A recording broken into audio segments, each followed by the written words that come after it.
Passons maintenant à la catégorie des projets d'infrastructure dans lequel nous avons regroupé les infrastructures routières, les infrastructures ferroviaires, les infrastructures de transport d'énergie et également certaines infrastructures aéroportuaires hors les aérogares qui comprennent du public.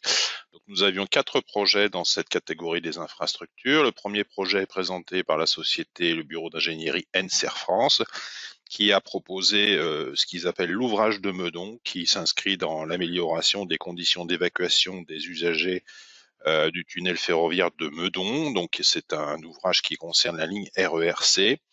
Donc sur cet ouvrage de Meudon, NCR France était en charge de la conception d'un puits et de rameaux, d'un puits de 42 mètres de profondeur et des rameaux constitués à la fois d'une partie salle d'accueil et d'un rameau de liaison. NCR a réalisé la modélisation complète des galeries dans Techla-Structure, tout ce qui est coffrage, ferraillage, les croquis de débit, l'assemblage, tout ce qui est nomenclature. À noter également un interfaçage avec Revit qui a été prévu et puis l'utilisation assez large de Trimble Connect. Le second projet est un pylône électrique proposé par la société Charignon. Donc c'est un pylône très haute tension qui fait partie d'une ligne de 68 pylônes situés dans le Valais. Donc sur ces 68 pylônes qui vont de 60 à 100 mètres de haut, 7 familles ont été constituées et 9 pylônes unitaires. Donc ce pylône proposé est un des pylônes unitaires. Donc c'est un pylône qui est situé à 830 mètres NGF. Il est composé de 12 consoles, 8 dans un sens et 4 perpendiculaires. Donc c'est une conception très rare qui fait de ce pylône effectivement un pylône dit unitaire. Sa complexité, bien sûr, le rend intéressant et c'est celui qui a demandé le plus de temps d'études, 500 heures d'études à peu près. Il comprend 16 800 boulons, 6 600 pièces, 128 tonnes d'acier, 75 mètres de haut. Très très beau pylône. Le troisième modèle est la passerelle François Coty proposée par Viry du groupe Faya. Donc c'est une passerelle qui est située à Puteaux, qui fait 32 mètres de portée. Elle permet de franchir la RD7 et la Seine. C'est un ouvrage qui est soutenu par 2 arches, comme on peut le voir. C'est un projet vraiment très très fin. La modélisation initiale a été faite sur Rhino Grasshopper. Ce modèle a ensuite été transféré vers Techla-Structure pour réaliser tout ce qui est plan de fabrication, plan de montage, les nomenclatures, les fichiers commandes numériques. 5000 croquis de débit et 900 assemblages ont été nécessaires pour étudier et concevoir cette passerelle. Le poids total est 420 tonnes. L'acheminement sur site a été fait sur la Seine via des barges avec un système de montage par vérinage. Enfin, le dernier projet, il s'agit de la tour de contrôle de l'aéroport de Douchanbé au Tadjikistan. C'est un projet proposé par la société DL Atlantique qui fait partie du groupe DL. Donc sur ce projet, DL Atlantique était en charge de tout ce qui était charpente métallique, serrurerie, bac de plancher, toiture, caillebotis. Donc DL Atlantique a réalisé une conception 3D à partir d'un modèle archi initial venant de Rhino également. DL Atlantique était en charge de toute l'exécution et également a réalisé une synthèse. Le grand défi dans ce projet, c'est bien sûr l'expédition à 7200 km par camion et toute la préparation du colisage et de la mise en place sur le camion de façon à assurer une livraison en temps et en heure, une livraison de qualité car tous les éléments sont galvanisés. Donc c'est un très beau projet. À noter également l'utilisation de SketchUp et de Teclabim. Ça va être sur ce projet. Donc dans cette catégorie constituée de 4 projets, sur la troisième marche du podium, on retrouve la passerelle François Coty proposée par la société Viry. En deuxième, le pylône proposé par Charignon et le gagnant dans cette catégorie et la tour de contrôle de Douchanbé proposée par DL Atlantique. Je pense que nous avons un intervenant de la société DL Atlantique en ligne. Monsieur Laurent Martinet de chez DL Atlantique nous a rejoint. Merci, monsieur Martinet. Bonjour. Bonjour. Donc, félicitations puisque vous vous avez gagné le premier prix des Techlabim Awards 2020 dans la catégorie des projets d'infrastructure. On avait volontairement transféré ce projet de tour de contrôle de Douchambé dans la catégorie infrastructure parce qu'il nous semblait que c'était plus du domaine de l'infra que du projet entre guillemets accueillant du public. Donc félicitations à vous. Et puis, à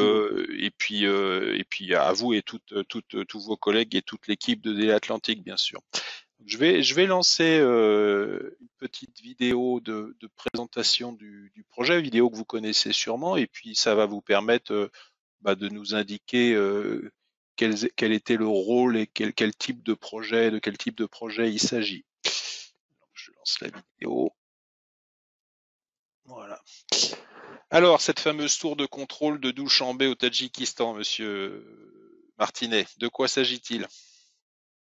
Eh ben, il s'agit d'une tour de 47 mètres de haut, d'environ 260 tonnes, qui a une base circulaire de 17 mètres de diamètre. Et donc, nous l'avons complètement étudié, fabriqué, et on s'est occupé de l'expédition, qui est charpente en ex-étroit et après serrerie. On a fourni les bacs de plancher de toiture, ainsi que les caillebotis. D'accord, donc tout a été étudié, fabriqué à La Rochelle dans vos locaux. Oui, tout à fait. C'était important pour nous, à partir du moment où le projet était exporté à 7000 km, de tout maîtriser de A à Z. D'accord. En amont du projet, qu'est-ce que vous aviez de la part de l'architecte ou de la maîtrise d'œuvre? Des plans 2D, un modèle 3D, de l'esquisse, qu'est-ce que vous aviez à la base? On a eu un modèle 3D qui était assez complet, qui nous a servi de base de la part de l'architecte. Que vous avez Et importé après, en modèle de référence dans Teclastructure, j'imagine? voilà, on l'a importé, non pas pour élever la structure dans le modèle, mais plus pour vérifier si ce qu'on élevait était juste. Voilà. On superposait en fait les deux. D'accord. Donc la grosse contrainte et particularité de ce projet, c'est bien sûr l'expédition, puisque comme vous le disiez, le projet Douchambé, c'est à 7200 km, si je ne me trompe pas. Donc comment vous avez exploité la maquette pour préparer votre expédition? Déjà pour l'étudier, il a fallu, enfin pour faire la maquette, il a fallu absolument qu'on connaisse les moyens de manutention sur place, qui étaient, ils avaient une grue de 45 tonnes et qui levait à 1 mètre au-dessus de la tour, c'est-à-dire qu'elle levait à 48 mètres. Donc il a fallu déjà qu'on visualise et qu'on imagine toute la pose pour ensuite en déterminer les longueurs et les poids. Et de là, on a fait des maquettes de camions, de chargement pour pouvoir expédier tout ça sans que ça s'abîme. Que l'on voit à l'écran dans la Sachant vidéo. qu'on a fait sachant qu'on a fait des supports en bois pour poser les poteaux, et ces supports étaient découpés au jet d'eau pour qu'ils aient exactement la forme des poteaux et la forme des goussets par endroit pour qu'il n'y ait aucun frottement et aucun déplacement pendant le transport. Est-ce que c'est une Il faut quand même savoir c'est une charpente Galva qui doit arriver impeccable? Voilà, et les 150 derniers kilomètres se faisaient sur la terre battue. Ok. En termes de montage, c'était des équipes de monteurs locales? Oui, des Tadjiks que je guidais en visio avec un interprète sur place. Ils avaient tous mes plans. À chaque transport, on expédiait nos plans de montage. Et chaque zone que vous voyez en fait par couleurs différentes, ça faisait partie de zones de phasage de montage en fait. D'accord. Ce qui leur permettait eux, de s'orienter pour la pause. Ils ont utilisé la maquette 3D aussi avec des visionneuses genre Tekla Beamsight ou pas? Oui, ils avaient une tablette, ils avaient un ordinateur avec Tekla Insight, oui, tout à fait. D'accord, ok. Mais ça facilite l'échange quand on parle pas le tadjik. Ça, c'est sûr. Oui, Et vous êtes allé vous-même sur place?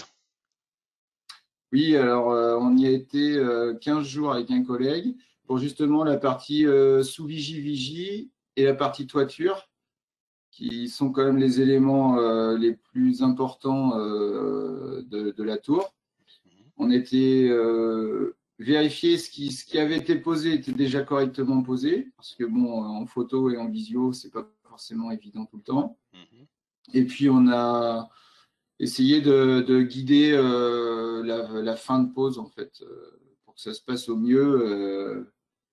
Donc voilà, 15 jours très, très intéressants sur place, ouais, effectivement. J'ai vu dans le dossier de participation, le logiciel SketchUp est mentionné. Vous Oui, savez pour quel usage ça a été utilisé? j'ai utilisé SketchUp avec l'architecte en fait parce qu'il faisait des exports en SketchUp et après je nettoyais un peu sa maquette Mhm. avec SketchUp pour que ça soit moins lourd dans le modèle Tekla. D'accord, ok. Et on l'utilise régulièrement, hein, SketchUp. Très bien, très bien. Donc vous utilisez, oui, les fonctionnalités d'import SketchUp qui existent dans Tekla Structure, Ouais, tout à fait. puisque nous faisons partie du même groupe, le groupe Trimble. Bah écoutez, Monsieur Martinet, félicitations à nouveau, bravo à vous et à toute l'équipe. Bon, on espère pouvoir venir vous remettre le trophée en main propre. Ça- On va voir en fonction des, des possibilités de transport qui nous restent et des droits, des droits de transport qui nous restent. Bah écoutez, bravo à vous à nouveau et puis à bientôt, Merci. j'espère. Très bien, merci. Passons maintenant à la catégorie des équipements sportifs qui regroupe un certain nombre d'ouvrages de bâtiments tels que des stades, des circuits ou des centres sportifs. Dans cette catégorie, nous avons 6 projets en compétition, assez diversifiés, des centres sportifs, un stade, des centres aqualudiques ou des centres nautiques, une tribune également d'hippodrome. Nous commençons avec un projet proposé par Gira Hervouette qui s'appelle iX Campus. Donc, il s'agit d'un centre sportif. Donc, Gira Hervouette était en charge de la conception, la fabrication et le montage de toute la partie métallique des planchers collaborants, de la couverture végétalisée, des menuiseries et des revêtements de façade.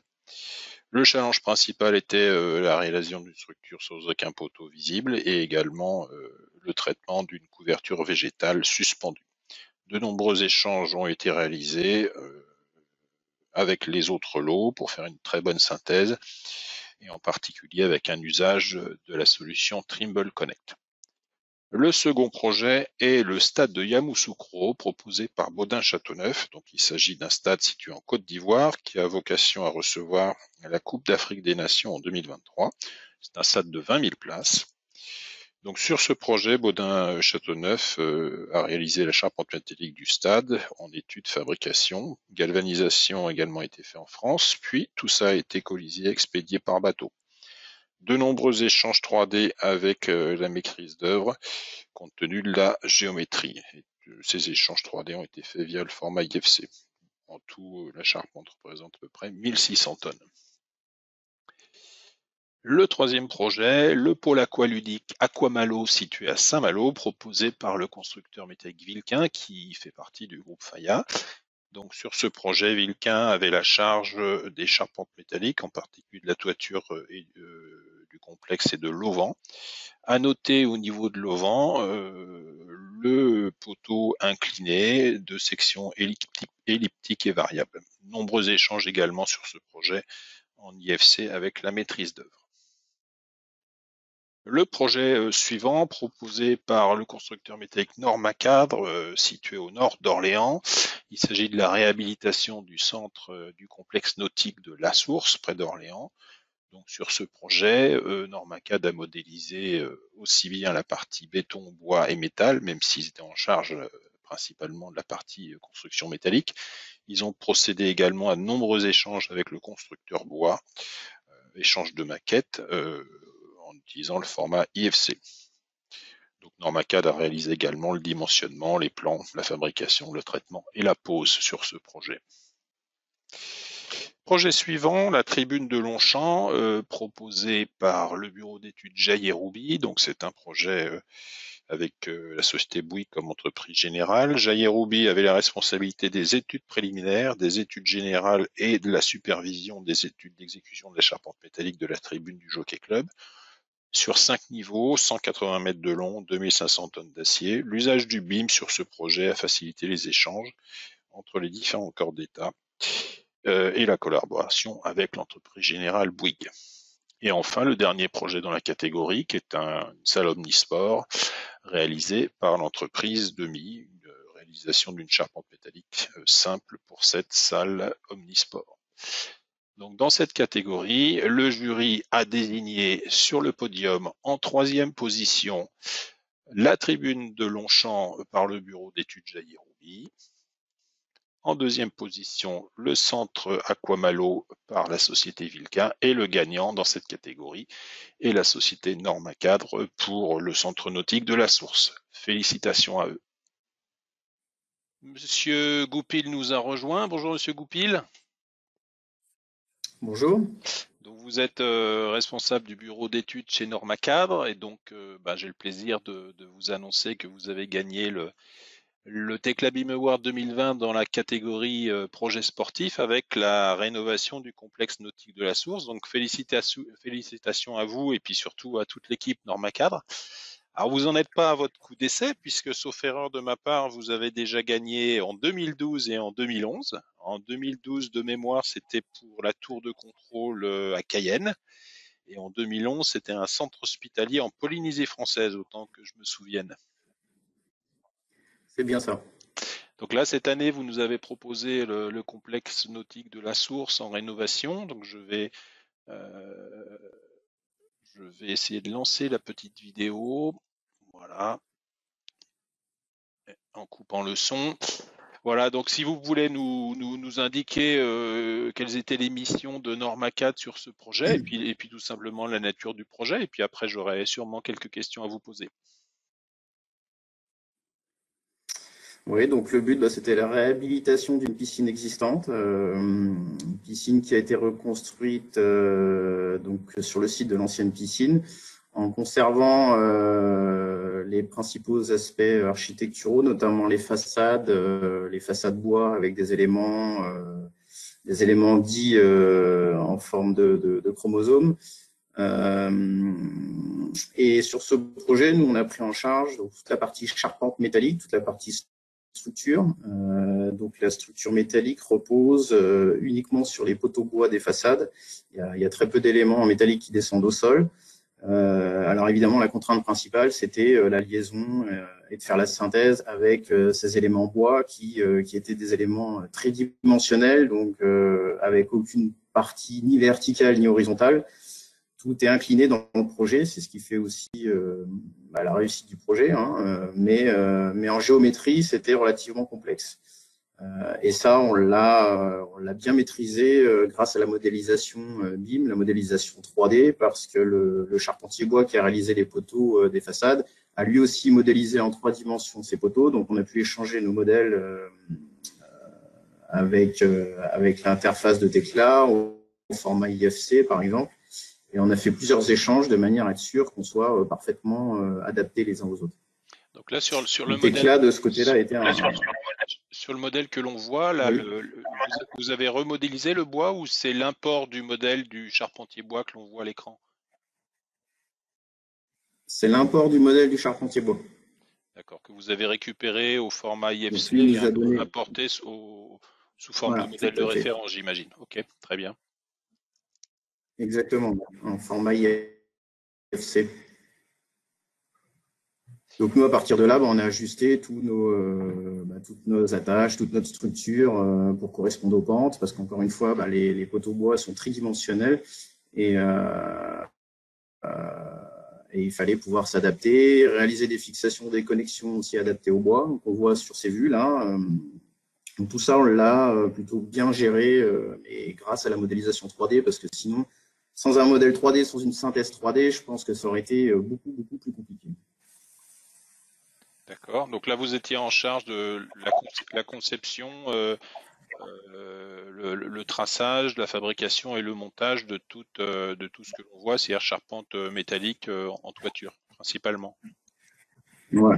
Voilà, tout à fait. On a tout pris en charge. Donc, la charpente de A à Z, donc conception, calcul, justification de toutes les sections et des connexions, ainsi que le dessin, évidemment, toute la mise en plan pour faire les mises au point avec les différents intervenants. Il y avait aussi, évidemment, des mises au point à réaliser avec le couvreur, hein, parce que il y a une couverture multicouche, il y a des châssis vitrés dans les sheds, donc toutes ces mises au point-là.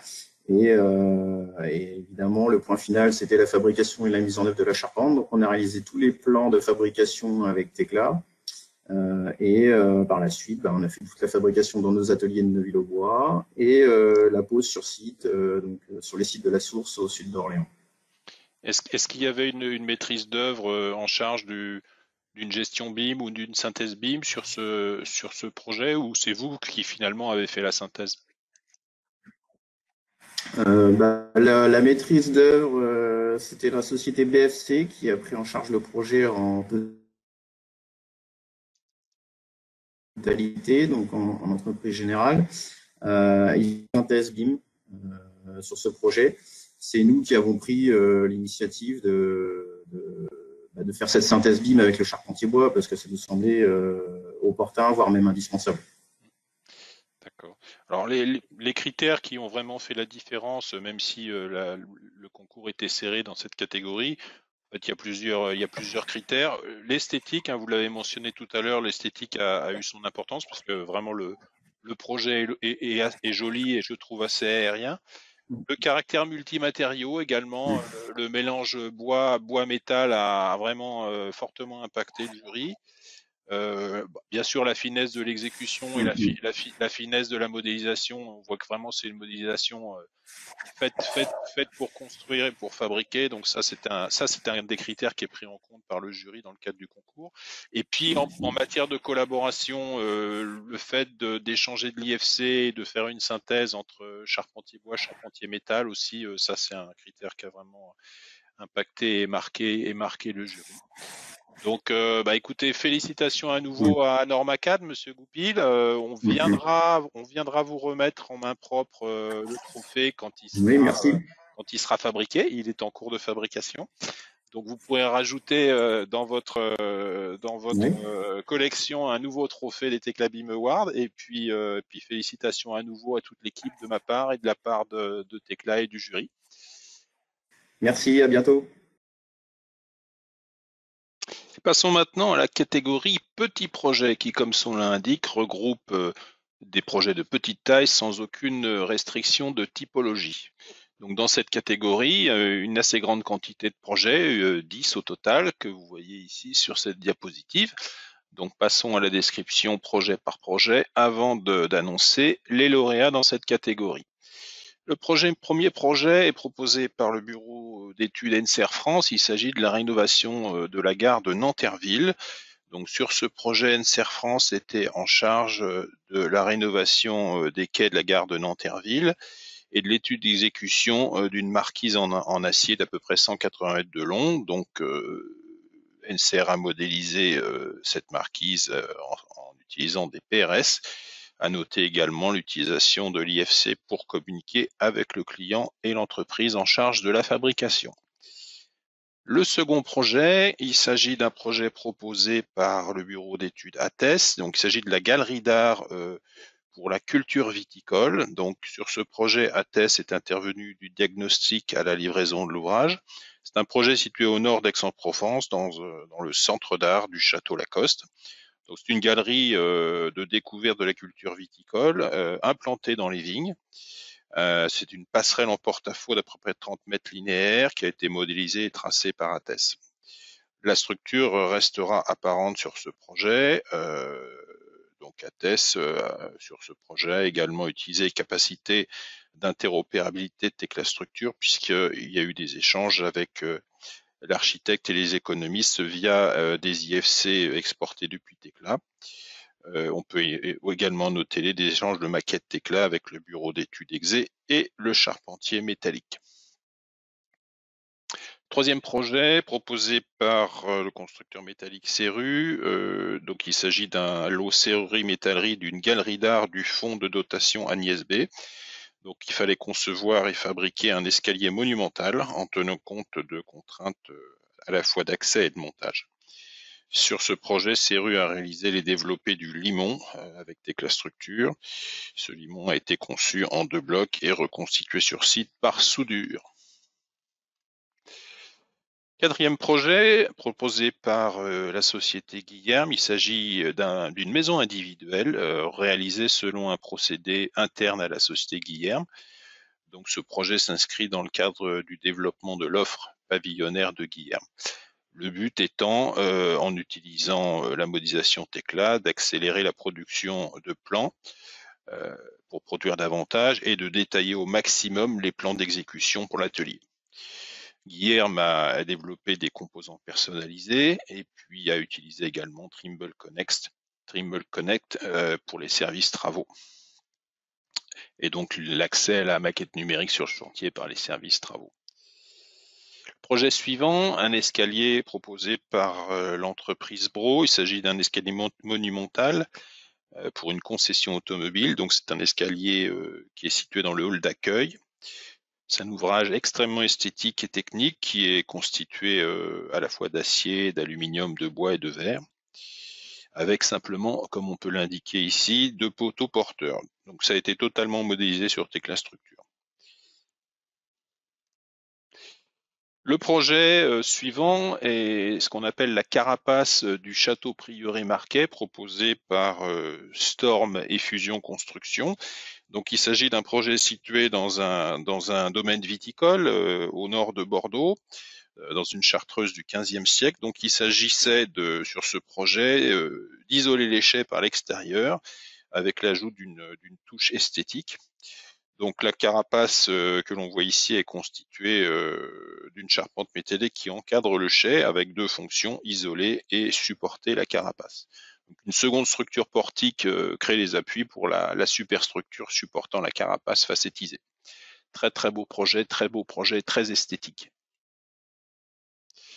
Projet suivant, une verrière proposée par Verre et Métal. Il s'agit d'une verrière située dans le centre commercial Beaugrenelle.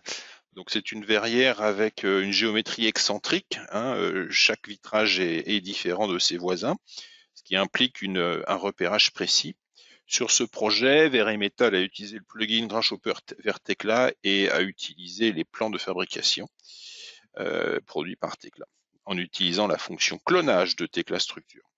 Sur ce projet, l'architecte est Valode et Pistre. À noter également l'utilisation des formats IFC, PDF et DWG dans le cadre des échanges avec les autres corps d'État. L'escalier bûche est proposé par l'entreprise Guichard. Donc, il s'agit d'un escalier hélicoïdal privé. Donc, l'entreprise était en charge de l'étude d'exécution et la fabrication, notamment le fût central qui est découpé en hélices et qui a été développé avec Tekla Structure. ETCM 63 nous a proposé 2 tours d'escalier de secours. ETCM 63 était en charge de l'étude et du traçage de la charpente métallique, y compris la résille que l'on aperçoit. Cette résille a été modélisée en s'appuyant sur un import d'images d'architecte. Donc l'import d'images d'architecte a également été complété par l'import de données provenant des géomètres et de la partie gros œuvre.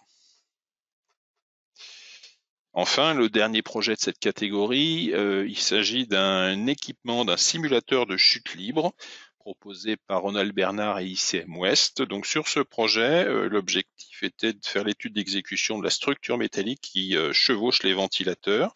C'est une structure d'à peu près 12 mètres de haut. C'est un projet extrêmement inhabituel. Sur ce projet-là, lors de la conception, la machinerie a été importée dans Tekla Structure via un format IFC. Donc dans cette catégorie petit projet, le jury a souhaité mettre sur le podium en 3e position le pavillon proposé par la société Guilherme. la galerie d'art proposée par le bureau d'études ATES, et dans cette catégorie, le gagnant est le Storm Ingénierie et Fusion Construction avec le projet Carapace du Château Prieuré. Bravo à eux. Eh bien, nous avons la chance de rejoindre Monsieur Parra. Bonjour Monsieur Parra. Bonjour. Donc félicitations à vous pour ce trophée dans la catégorie des petits projets, ce qui n'a absolument rien de péjoratif, bien sûr, hein. Je crois que c'est la première année que vous participez au concours. Dites-moi si je me trompe. Non, c'est la première année où on peut présenter un projet. Parce que généralement, on a des beaux sujets, mais qui sont en sous-traitance, donc on peut pas vous les montrer. D'accord, d'accord. Eh bien, écoutez, pour une première fois, c'est un coup de maître. Donc félicitations à vous, félicitations à votre équipe. Alors, pour tout vous dire, les trophées sont en cours de fabrication. Donc, on aura la chance de venir vous les remettre, j'espère, en main propre si le Covid le permet. Et puis, bon, je pense qu'on aura quand même la possibilité de le faire d'ici à la fin de l'année. On devrait recevoir des trophées qui se présentent sous forme de verre avec le modèle gravé à l'intérieur. Donc, bon, j'espère pouvoir passer vous voir avec notre délégué commercial en charge de votre secteur. Je vais lancer la petite vidéo de présentation du projet et puis si vous pouvez nous indiquer un petit peu le contexte de ce projet de carapace du château Prieuré Marquet, et puis nous indiquer quel est le rôle de Storm sur ce projet. Très bien. Écoutez, donc ce projet, on l'a fait en collaboration avec un de nos partenaires qui s'appelle Fusion Construction. Ils nous ont sollicité en partie études et conceptions pour les aider à remplir leur mission, où la mission était très simple, c'était de permettre en fait d'acquérir une structure un peu atypique sur ce château. Du coup, il y avait deux sujets. Le premier, c'était un sujet d'isolation sur le bâtiment, et le deuxième, d'avoir un aspect architectural très prononcé et fort. Donc les premières étapes qui ont dû être faites, c'est un relevé de l'existant. Donc ça, c'est notre partenaire qui a fait tout ça. Ensuite, il a fallu qu'on modélise en fait tout l'environnement parce que voilà, le bâtiment était existant, donc il fallait pouvoir épouser toutes les formes du bâtiment. Il y avait ensuite une première structure là qu'on peut qui apparaît, qui permettait de faire support d'une couverture étanchéité et bordage double pot classique, qui permettait voilà l'isolation du chai en dessous. Et ensuite, ça nous a servi de première structure pour avoir en fait des barres qui sortaient un petit peu, qui partaient dans tous les sens. Donc voilà, il a fallu s'arracher un petit peu les cheveux, même si la structure est petite. Voilà, il y a quand même des attaches qui sont quand même complexes, notamment en termes de montage par rapport à la vêture. Donc il a fallu qu'on anticipe et qu'on arrive à bien gérer toute la fabrication quand il y avait des nœuds à multibarres. D'accord, d'accord. Donc le rôle de Storm sur ce projet, c'est un rôle de bureau d'études d'exécution. Exactement. D'accord. Il n'y a pas eu, enfin, exécution et conception, parce qu'il n'y a pas eu de conception structure qui a été fait lors de l'appel d'offres. Ok. L'architecte a directement fait son projet et après s'est adressé à l'entreprise Fusion. Nous là-dessus, on est intervenu, j'ai aidé donc Fusion au début pour avoir des principes constructifs. Mais après, bon, un principe, ça reste un principe, hein. Une fois qu'on est dans le dur, après, il faut vraiment arriver à ce que ça soit fabricable et montable. Du coup, donc il y a eu de la conception au fur et à mesure du projet, on va dire. Par exemple, cette attache là, où qu'on voit, voilà, la manière de l'appréhender avec un tube permettant de pouvoir recouper je crois qu'il y a 7 ou 8 barres qui arrivent dessus en même temps. Donc tous ces petits détails, voilà, c'était de la conception qui s'est fait au fur et à mesure. Et après, donc oui, au final, après, on a fait donc les plans structure, les plans de fabrication. D'accord. Et on a aussi calculé la vêture. D'accord. Et c'est la société FAS qui était en charge de la vêture? Donc, exactement, c'est FAS qui a réalisé ça. Vous leur avez communiqué, j'imagine, des plans ou éventuellement une maquette 3D? Les plans de calculage ont été faits pareil avec Tekla.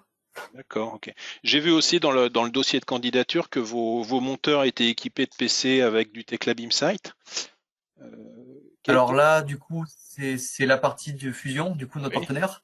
Je vais pas m'avancer, mais j'imagine que oui, dans tous les cas, au moins moins le chargé d'affaires, enfin les gérants de chez Fusion on va dire, sont équipés pour pouvoir avoir la 3D et orienter leur moteur ensuite sur site. Parce qu'effectivement, là, ça s'y prête bien en exercice sur ce type de projet, vu qu'à chaque fois, comme on disait, vu qu'il y a plusieurs barres qui arrivent sur des nœuds, c'est intéressant de savoir généralement laquelle est porteuse et ouais, ça aide pour le montage. Bien sûr, bien sûr.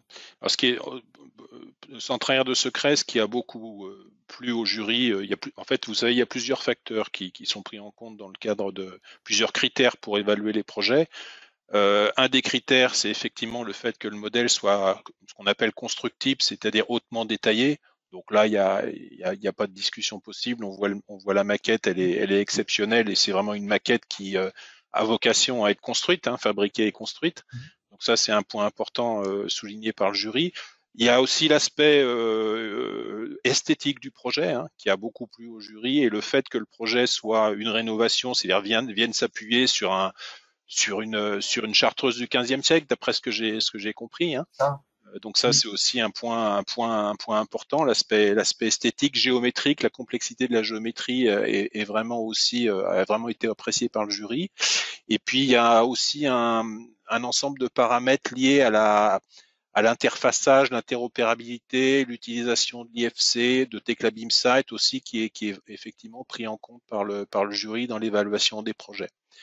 Donc c'est cet ensemble de facteurs qui ont fait que le jury a décerné le premier prix dans la catégorie petit projet à votre projet de Carapace. Donc félicitations à vous à nouveau, monsieur Parra. Vous transmettrez les félicitations de Tekla et puis du jury bien sûr à votre équipe.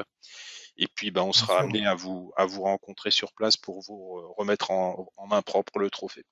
Merci à vous. Et puis, à bientôt. Merci beaucoup. Au revoir.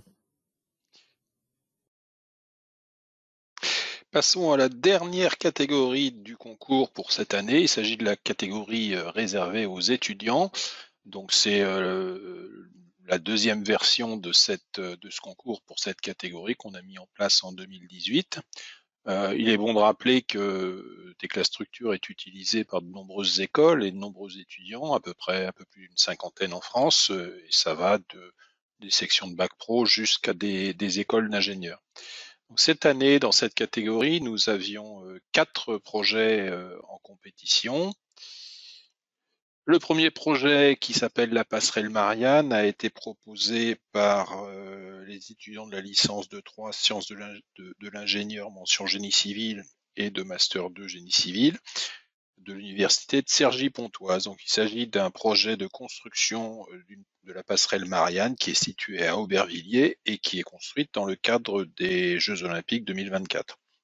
Donc la forme s'inspire du drapeau olympique, et notamment l'utilisation du BFUP pour constituer le tablier. BFUP qui permet de réduire de 30% la quantité de matière et ainsi de baisser le bilan carbone. Le deuxième projet est un des projets proposés par le lycée FACE, pour être plus précis par la section BTS architecture en métal du lycée FACE. Donc il s'agit d'un projet réalisé par des étudiants de BTS. Dans ce cas-là, il s'agit d'un centre hospitalier avec un centre qui constitue une tour qui est supposée accueillir des chambres de cet hôpital et puis des ailes où se trouveront le centre de rééducation et de cardiologie. Donc ça, c'est le premier projet proposé par les étudiants du lycée Frédéric Fayce à Villeurbanne. Le deuxième projet, c'est le projet Padel, qui en fait est un projet de cours de tennis. Et ça, c'est un des projets utilisés dans le cadre d'une épreuve sur les appels d'offres. Donc on voit que c'est essentiellement ici de la structure métallique. Et enfin, le dernier projet proposé par les étudiants de l'IUT du Limousin. Donc, il s'agit d'un projet de fin d'études BIM qui consistait à modéliser un chantier en cours d'exécution qui est situé à Brive. Et le but était de produire au final une maquette numérique utile à la constitution d'un dossier des ouvrages exécutés. Donc ça a été réalisé ce projet par des étudiants en fin de deuxième année de DUT Génie Civil et la maquette a été réalisée sur un temps très court de moins d'un mois. Donc pour cette catégorie étudiant, le jury a positionné sur le podium en troisième position le lycée Faes avec le projet Padel, puis l'université de Cergy avec la passerelle Marianne et le gagnant et l'IUT du Limousin avec le projet Villa Masséna. Bonjour Monsieur Lonjou, donc vous êtes enseignant à l'IUT du Limousin et puis félicitations à vous et surtout félicitations aux deux étudiants qui ont remporté les Techlabim Awards dans la catégorie étudiants cette année. Je vais les citer, Antoine Lanet et Ewan Brozek. Donc vous étiez en compétition avec d'autres établissements. Donc comme vous le voyez sur cette diapositive, vous avez remporté le concours devant le lycée Faes et l'université de Cergy Paris, avec ce projet qu'on appelle Villa Masséna. Donc je vais lancer la vidéo et puis je vais vous laisser décrire un peu ce projet réalisé par vos étudiants. Voilà, donc c'est un projet réel en fait, dont le début de la construction a coïncidé avec le début de notre période de projet de fin d'études. Lorsque les projets de fin d'études ont débuté, les 400 pieux sécants venaient juste d'être réalisés par NGE Fondation. Et au même moment, une entreprise de bâtiment était en train de débuter la structure Gros Œuvres. L'entreprise de bâtiment, en fait, appartient au promoteur immobilier, donc qui est à la fois maître d'ouvrage, maître d'œuvre, et qui réalise des travaux. Voilà, donc là, ce que nous voyons, c'est le parking souterrain du bâtiment qui est en R+4, en plein centre-ville, dans Brive. D'accord. Donc, quel était l'objectif de vos étudiants? C'est un projet de fin d'année? Ça s'inscrit dans quelle situation pédagogique? Voilà, donc au bout de 2 ans en IUT, la formation se termine généralement par un projet de fin d'études qui a lieu à l'IUT. Avec l'automne, nous faisons absolument en sorte que les projets soient encadrés par des intervenants qui sont du milieu du BTP. Donc ce sont des anciens étudiants de l'IUT ou pas forcément. Ils sont chefs d'entreprise, ingénieurs structure, architectes. Quant au projet Masséna, en fait, il coïncidait avec une période durant laquelle nous avions besoin d'un support et d'interlocuteurs qui nous autorisaient l'accès au chantier. Et ce qui nous tenait à cœur, c'est de faire une phase exé sur une maquette numérique. Donc là, toutes les semaines, nous allions à Brive, sur le chantier, rencontrer le chef de chantier. D'accord. Et Voilà, donc là, pour coller au plus près de la réalité. Là, l'objectif de la modélisation, c'était d'aller jusqu'à où? D'aller vraiment sur un modèle d'exécution? Oui, c'est un modèle d'exécution et il y a même une partie de la maquette numérique sur laquelle les étudiants ont même représenté le DOE recalé. En clair, on le voit sur une des photographies, là, les pieux sécants, lorsqu'ils sont réalisés, c'est depuis une plateforme sur un niveau 0, mais quand les pieux arrivent 20 mètres un peu plus bas sous terre, la verticalité n'est pas garantie. Donc il y a quelques pieux sur lesquels la forme réellement dessinée et la forme réellement exécutée, c'est-à-dire pas complètement verticalement. Il y a même 2 longues lignes de redressement qui ont été rajoutées, et puis des excentrements de semelles isolées en tête de poteau, puisque les poteaux ont été légèrement découpés. Donc à partir de la maquette, ils vont réaliser les livrables classiques, plan de coffrage, plan de ferraillage, tout ce qui est nomenclature, j'imagine. Exactement. Donc nous sommes partis des plans de coffrage et plans de ferraillage DOE. Ils ont réalisé une partie de la maquette et puis ils ont réalisé eux-mêmes une partie des plans. Alors, le problème, ça a été le timing, puisqu'en 4 semaines, d'un lundi matin au vendredi matin, 4 semaines plus tard, ils ont dû prendre connaissance du projet, de toutes les pièces écrites et graphiques, aller sur chantier, rencontrer le chef de chantier, poser des questions, et ensuite appréhender l'outil. Donc sur les 4 étudiants, un seul connaissait l'outil Tekla Structure, puisqu'il avait fait un stage en 2e année à l'IUT chez GA Smart Building à Toulouse. Okay. Il a été encadré de manière remarquable par Monsieur Mollard, que je salue. Quant aux 2 autres étudiants, ils ne connaissaient pas Tekla Structure. Donc nous sommes partis de 0 pour arriver à les faire travailler en sharing, avec modèle sharing. D'accord, ils ont bossé en modèle sharing. D'accord.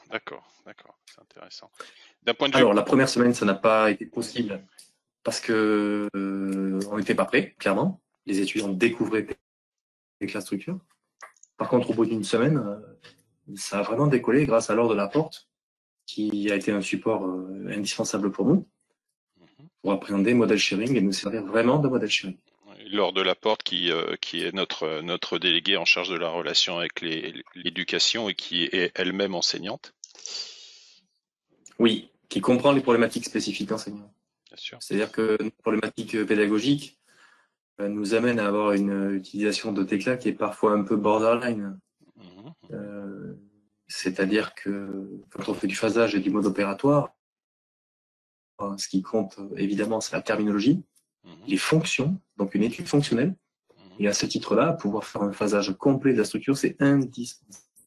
On est en phase exé cette fois-là. D'accord.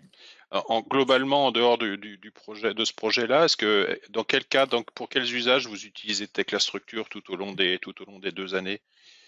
Est-ce que c'est limité à la deuxième année? Est-ce que c'est limité à des projets de fin d'année? Ou est-ce que vous l'utilisez tout au long de l'année dans le cadre de vos cours? Alors, il se trouve que cette année, le confinement nous a tous contraints à des modalités pédagogiques un peu différentes et parfois originales, voire même inédites. Et précisément cette année, entre mars et fin mai 2020, nos étudiants de première année qui étaient confinés chez eux partout en France ont vu dans nos modalités l'utilisation de Tekla. Donc en clair, j'ai fabriqué des maquettes numériques et des petits modèles qui leur ont permis de découvrir sur la partie BetterMe ce qu'était le calcul Eurocode 2. Donc pour illustrer les articles Eurocode 2, qui sont souvent un peu opaques ou réservés aux initiés, les maquettes numériques sont précieuses, puisqu'on peut faire tourner le modèle, balader un plan de coupe. Déjà, ça, c'est juste extraordinaire. Promener un plan de coupe sur n'importe quelle partie de la structure. Et ça, franchement, c'est remarquable pour nous. D'accord. Quels autres outils Trimble vous utilisez? Vous utilisez Trimble Connect, par exemple, des plateformes collaboratives, ça vous arrive ou pas? Alors, cette année, nous n'avons pas pu utiliser Trimble Connect avec nos étudiants de deuxième année, puisque tous les projets de fin d'études ont été annulés du fait de la Covid-19. Par contre, pour le groupe de 3 étudiants qui ont gagné le BIM Award 2020, ils ont utilisé Trimble Connect en 2019 pour leur projet de fin d'études. Lorsqu'ils sont arrivés sur le chantier pour discuter avec le chef de chantier, ils avaient un iPad et puis ils avaient Trimble Connect sur leur téléphone. Et puis voilà, ils ont pu montrer en direct au chef de chantier les rendus maquettes devant l'ouvrage lui-même, c'est-à-dire sur la lierne polygonale qui couronne les 400 pieds séquents, par exemple. Ils ont pu zoomer sur un détail de cage d'armature pour mettre en évidence que ce qu'il y avait devant nous, c'était bien ce qu'il y avait sur la maquette. Évidemment, puisque c'était ici des pièces graphiques DOE. La nouveauté, c'est qu'en décembre 2019, par ailleurs, pour compléter ma réponse, nous avons acquis, suite à notre visite à Batimat sur le stand de Trimble, nous avons acquis le XR10. Donc la station totale. Qui va servir le mois. Non, le casque HoloLens, le XR10. Le casque de réalité, absolument. Ok, très bien. Yes.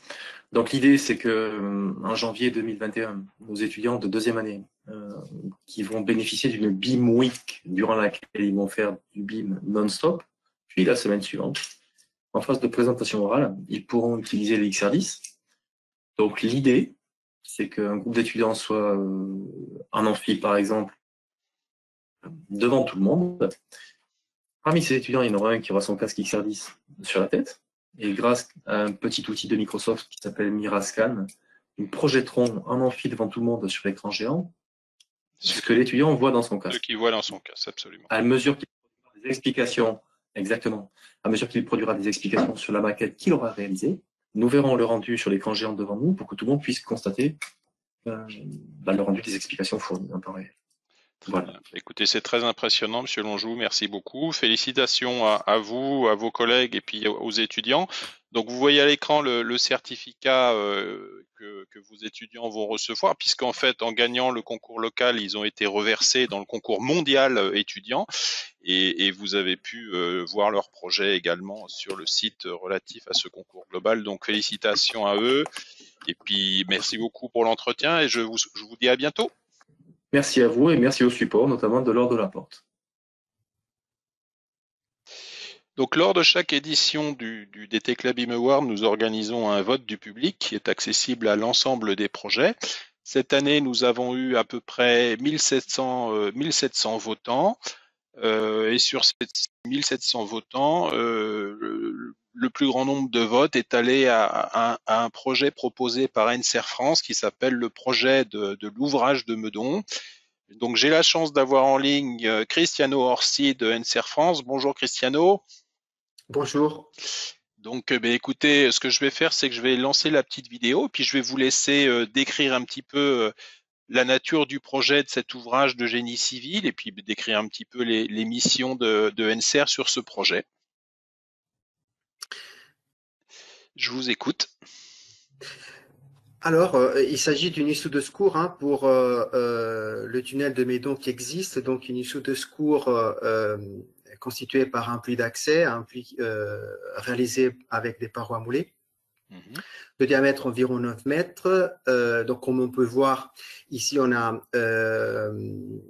une cage au milieu et des escaliers hélicoïdales qui descendent jusqu'à une galerie qui fait, dans sa globalité, environ 50 mètres. Alors, on a d'abord une chambre. Ils ont une salle d'accueil, c'est pour accueillir, disons, les passagers en cas d'évacuation. Et après, on a une galerie plus petite qui s'appelle une galerie proprement de liaison au tunnel existant. Alors, la mission d'NCR sur ce projet, c'est une mission d'étude d'exécution complète, à la fois sur les études géotechniques et sur les études du GC. Donc, la particularité de notre mission a été le fait de pouvoir faire, disons, avec un seul interlocuteur, tout ce qui était la partie géotechnique et soutènement provisoire, comme on peut le voir ici, avec les cintres métalliques et le béton.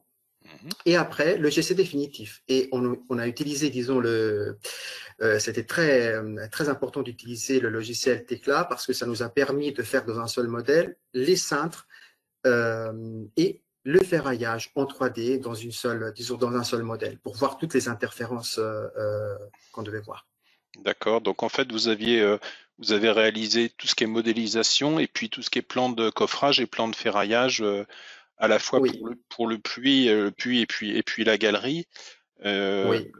En termes d'interopérabilité et de BIM etc. Comment ça s'est passé avec la maîtrise d'œuvre ou la maîtrise d'ouvrage? Est-ce qu'on vous a fourni des fichiers en entrée? Est-ce que vous deviez des fichiers en sortie?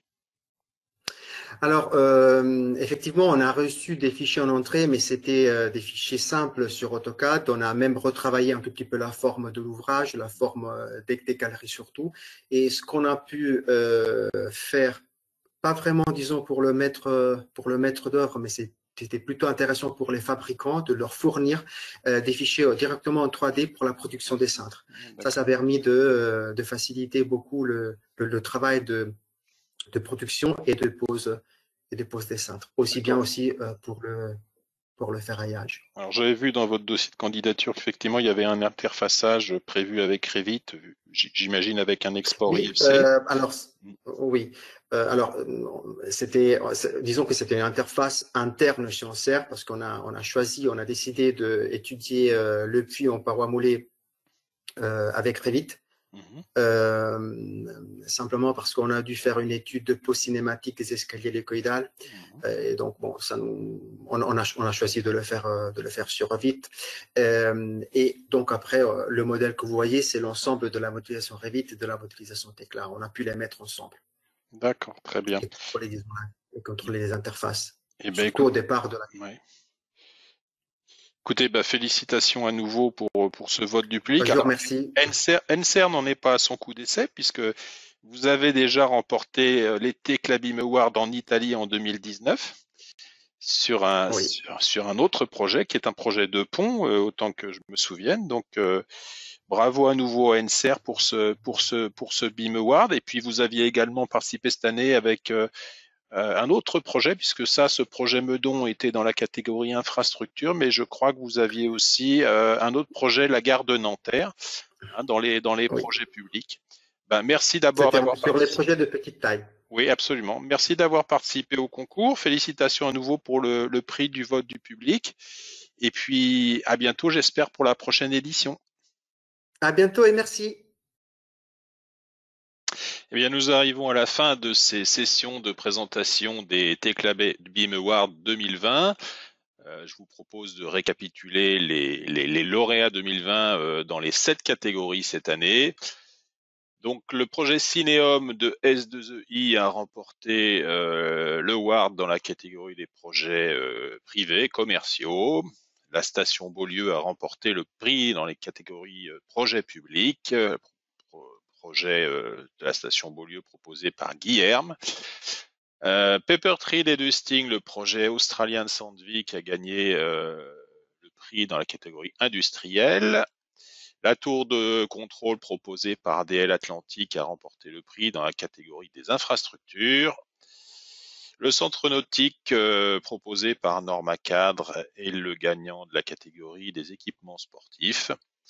Dans la catégorie petit projet, la carapace du château Prieuré, proposée par Storm et Fusion, a remporté le prix. Et enfin, la catégorie étudiante est remportée par l'IUT du Limousin avec le projet de la Villa Massénaire. On peut rajouter à ça, effectivement, le prix du vote du public obtenu par NCR France. Félicitations à tous, bravo et encore merci à l'ensemble des participants et des lauréats de cette session du concours Techlabim Award 2020. Je vous donne un rendez-vous à tous en 2022 pour la prochaine édition des Techlabim Awards. Mais pour conclure, quelques mots sur la distribution des prix et des trophées. Donc nous espérons pouvoir visiter les lauréats et leur remettre les trophées et les certificats en main propre si le Covid et le coronavirus nous le permet. Pour mémoire, il y a également 300 € en bons d'achat qui seront à distribuer aux utilisateurs du logiciel Techlastructure lauréat. Les vidéos, les données du concours sont disponibles sur le site web Techla et sur notre chaîne YouTube. Il y a également un certain nombre d'articles promotionnels qui ont été publiés et distribués concernant notre concours. Enfin, il faut savoir que les lauréats France ont été reversés dans le concours global de cette année. On peut peut-être en dire quelques mots en conclusion de cette session de vidéo. Donc sachez que vous pouvez retrouver tous les lauréats France sur le site web. Vous pouvez aussi accéder à l'ensemble des lauréats des différents pays qui ont participé au concours et qui ont reversé leurs champions dans le concours global. Et les résultats également du concours global sont disponibles et accessibles via le site international de Techla. En conclusion, je vous propose de visionner la vidéo qui récapitule les lauréats des Techla Global BIM Awards cette année. Et je vous dis à bientôt.